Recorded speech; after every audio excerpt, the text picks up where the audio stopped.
This is an anteroposterior or AP projection of the sacrum.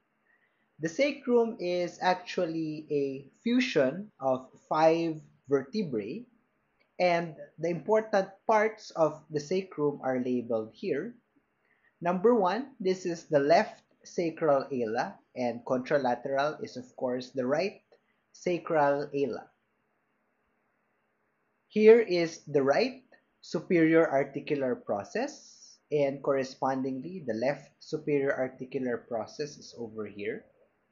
Number three is the first sacral tubercle.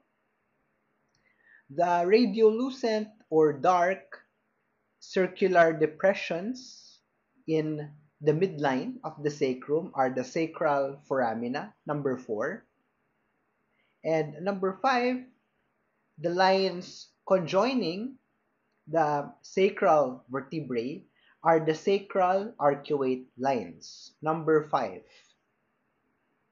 Shown here, number six, this is the right sacroiliac joint, and this would be the left sacroiliac joint. As the term suggests, this joint is the space between the sacrum and the ipsilateral iliac bone.